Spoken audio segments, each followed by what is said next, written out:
Você já teve vontade de tirar alguma dúvida com seus pais, mas não sabia como?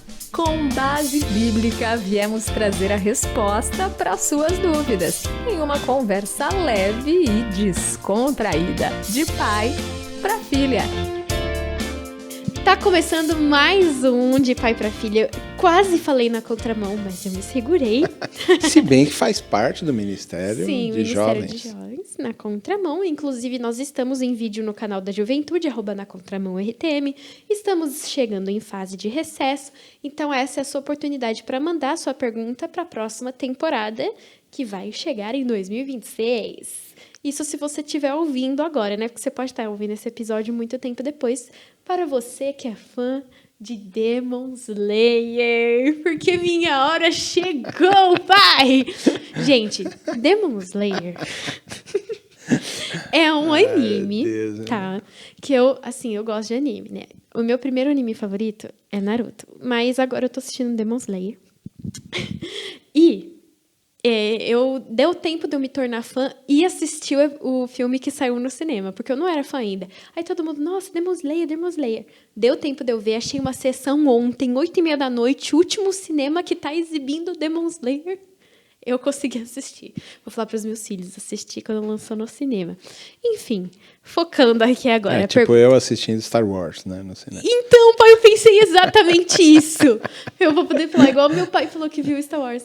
Enfim, o que acontece? Nesse anime, né, tem os Onis, que são, assim, seres... chama Demon Slayer porque eles são meio demônios mesmo, tá, gente? Eles são, tipo, não zumbis, vampiros. Isso. É meio vampiro. E aí, o que acontece? Um desses Onis chama Akaza. Pra você que não quer ter spoiler, pula aí. E aí ele tem uma vida inteira de pecados mesmo. Ele mata pessoas, enfim, ele é um vilãozão, clichê. Tem uma história, inclusive, belíssima, adorei ontem. Mas ele teve uma vida de pecados. Só que no último fôlego, assim, de vida, sabe quando você tá morrendo e passa aquele filme? Ele se arrependeu de tudo que ele fez. E aí eu fiquei pensando... Porque o dilema era, não adianta eu morrer, eu vou pro inferno. Então eu vou ficar aqui, entendeu? Porque eles se regeneram, tudo. E no final a gente percebe que ele foi redimido, ele pede perdão, assim, na consciência dele para quem ele feriu, tudo, ele se arrepende dos pecados dele e ele vai pro céu. Ele estava indo pro inferno e ele vai pro céu. E aí eu fiquei pensando, e nós humanos? Quando a gente teve uma vida de iniquidade, não conheceu Jesus de perto, está naquele último suspiro de vida e se arrepende. A pessoa é salva? E se ela não tiver entendido o caráter de Cristo e não tiver nenhuma informação sobre nada, não sei. Tipo, uma pessoa que viveu a vida negando, ela pode, no último segundo, se arrepender e ser salva? O que você acha que a Bíblia fala sobre isso? Eu acho que sim. Mas eu queria que você tivesse isso. Porque realmente é isso, entendeu? Crer no Senhor Jesus. Ponto. Então, mas entendeu? E se não crer em Jesus? Só se arrependeu? Caramba, fui mal. Mas como é que você se arrepende? Se você não acredita em Jesus, se você não é conduzido pelo Espírito ao arrependimento, não tem arrependimento. Então, mas se você, por exemplo, assim, matei uma pessoa. Nossa, me arrependo de ter matado. Isso é ruim, matar. Mas não foi Jesus, meu Senhor Salvador. Então, mas ele já se arrependeu lá o tempo todo, né? Você está falando de alguém que se arrependeu pelos pecados porque foi apresentado para o Cristo. Então. Ou é só alguém que se arrependeu de um erro? Isso. Não, alguém que se arrependeu de um erro, lógico que não vai ser salvo. Não. Porque só é salvo se crê em Jesus. Tem que ser Jesus. Ué? Não, sabe por quê? Porque eu queria que ele tivesse sido salvo. Mas eu tô pensando no nosso contexto, porque às vezes... Não, no nosso contexto bíblico, no contexto bíblico não tem. Você pode falar, nossa, fiz uma bobagem, e se arrepender daquilo. Mas se você não está arrependido por causa da ação do Espírito em você, que te conduz até Jesus, é só o batismo de João, que era de arrependimento. Mas a gente precisa do batismo de Jesus, que é feito com fogo, com o Espírito de Deus. Você entendeu? É de alguém que acredita em Jesus. E aí é justificado. Entende? Uma coisa é eu crer em Jesus. A gente precisa entender uma coisa importante. A gente tem 3 estágios importantes da nossa jornada com Deus. O primeiro é justificação. É esse que a gente... Uau! Jesus! Descobri Jesus, entreguei o meu coração para Ele, entendeu? E Ele me justifica. Justificação é um termo legal, de alguém que declara alguma coisa sobre outro alguém. Alguém que tem a autoridade de declarar que esse outro alguém agora é justo. Ou seja, o peso dos pecados dele já não vão ser levados em consideração. Quando eu encontro Jesus, é isso que acontece. Ele me justifica. Ok? Ou seja, Deus declara e diz assim, o JP... não vai mais pagar o preço, porque Jesus já pagou esse preço. Entendeu? Eu não posso pagar 2 vezes pelo mesmo erro. Se Jesus já pagou pelo erro, eu não vou pagar mais, porque já está pago. Tá?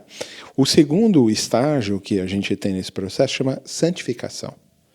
Então é esse processo que a gente está, de se arrepender dos nossos pecados, de buscar ser um homem, uma mulher melhor, de ser um ser humano parecido com o Cristo. Então, nós fomos justificados e agora nós estamos buscando parecer com o Cristo, seguindo o mesmo caminho, a mesma jornada, para chegar no último estágio, que é a glorificação.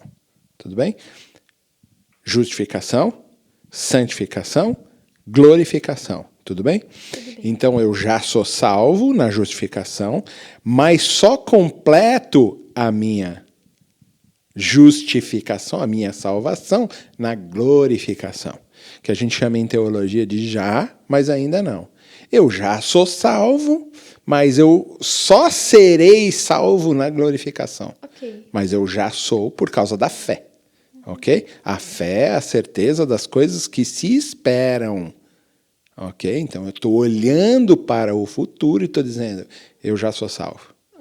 Entendeu? Então, beleza. Agora, no meu processo de santificação, é onde os frutos que eu vou demonstrar comprovam que realmente eu fui justificado e serei glorificado. Tudo bem? Então, essa relação, a gente não pode misturar os elementos. Apesar de eles estarem intrinsecamente ligados e serem indissolúveis, quer dizer, não se pode separar esses 3 momentos, para entender melhor, a gente separa. Crerem no Senhor Jesus independe da sua santificação. Porém, a santificação não pode ser desassociada, porque a santificação é o fruto comprobatório de que eu fui justificado. Mas não teve tempo de... Muito bem. Lembra do ladrão na cruz? Ele também não teve tempo. Ele confessa que Jesus é o Senhor, ele falou, opa, esse cara é Deus. Ele está morrendo por uma coisa que ele não fez. Entendeu? Ele reconhece isso. Esse reconhecimento é o sinal da sua conversão a Jesus. Mas ele não teve tempo de entender todo o processo de Jesus, a complexidade toda do Evangelho, da relação com Deus. Não teve tempo. Ele só reconheceu, ele falou assim, uau, ele está morrendo por uma coisa que ele não tem culpa. Entendeu? E alguém de outra cultura, e ele é salvo? Irma, e ele não é salvo? É. Porque Jesus diz para ele, hoje mesmo você vai estar comigo lá. Sim. Você entendeu? Calma aí, irmão, tem um lugar reservado para você lá. Porque é isso que ele pede. Entendeu? E o outro que está do lado não reconhece quem é Jesus. Você não é Deus? Você não falou que você é filho de Deus? Desce daí. Salva você mesmo, que eu quero ver. Vem falando que vai salvar a gente. Não consegue nem salvar você. Você entendeu?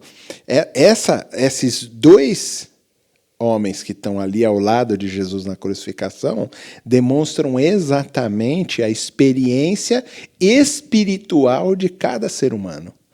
Ou você reconhece na plenitude que ele é o Filho de Deus, que ele é o próprio Deus que morreu por nós, que veio em carne, nós o confessamos como Senhor com os nossos lábios e com o nosso coração, em detrimento daquele outro que diz, esse aí não é Deus de jeito nenhum, esse nem pode parar, o cara não consegue nem tirar ele daqui. Você entendeu? Essa relação entre os dois é que a gente pode demonstrar. Ele só se arrepende do seu pecado porque eu tenho certeza que o ladrão da cruz que não foi salvo, ele também estava arrependido. Eu fui pego, agora eu vou morrer. Você entendeu? O outro, além de estar arrependido, ele reconhece quem é Jesus, ele crê em Jesus. Para ser salvo, precisa crer em Jesus. Para a comprovação, ou seja, para os frutos, é necessário, então, que eu siga a santificação. Percebe? Mesmo a pessoa lá que está lá no ermo. Mesma pessoa que está lá no finalzinho. Se ela se arrepende dos pecados e crê em Jesus, ela vai ser salva. Não, eu digo alguém assim de uma cultura diferente. Exatamente. Se ela crê em Jesus, ela vai ser salva. Mas e se ninguém falou Jesus para ela? Aí é mistério, irmã. Porque você tem 2 tipos, não vai dar tempo aqui, mas são revelação geral e revelação especial. Na revelação geral, que está intrínseca na natureza, a natureza aponta para Deus. Para um Criador. Sempre, entendeu? Agora, como Deus vai fazer esse processo, eu não sei. Entendeu? Como ele age. Os índios que nunca ouviram. Tanto que o Acasa tinha noção de inferno e céu. Então, alguém ele falou. Foi salvo. Não sei. Mas a grande noção é que a gente não pode perder em perspectiva. A salvação pertence a Deus. Entendeu? Se ele coloca lá uma maneira, crê em Jesus, e a gente entende isso, mas ele continua, ele não é refém, entendeu? Desses processos. Ok? Ele continua sendo Deus que governa todos os processos, que faz tudo, a salvação pertence a ele. Tá bom? Beleza. Então eu vou considerar que o Acasa foi salvo. Mas aí já é você com o seu anime. Eu espero muito, então, que o Acasa tenha sido salvo. Inclusive, Demon Slayer é muito bom. Mas tá chegando ao fim, pai. Tá chegando ao fim, acabou. Mais uma temporada. Acabou! Foram muitos episódios, muitas respostas respondidas, muitas perguntas respondidas. Muitas respostas. E a gente ainda tem muitas outras. A gente tem várias da Conjubesp que a gente não respondeu. E a gente queria agradecer você que participou, você que mandou sua pergunta e convidar você para abrir o espaço para alguém que você conhece, trazer a pergunta de alguém. Nós estaremos aqui em 2026, então espero que você tenha aproveitado o seu ano. A gente vai aí reprisar na programação da Rádio Transmundial episódios de Natal, de Ano Novo. Vamos falar de treta com a família, porque eu sei que é complicado, irmã, eu sei. Mas vai dar tudo certo. Então aproveita para você mandar a sua pergunta no período de recesso, que ano que vem a gente volta com mais uma temporada. Foi muito bom estar aqui com você, pai. Valeu, filhinho. Esse vai ser o acervo da minha família no futuro, de pai para filha. Verdade. Tchau. Até ano que vem. Até lá. De pai para filha. Realização Transmundial.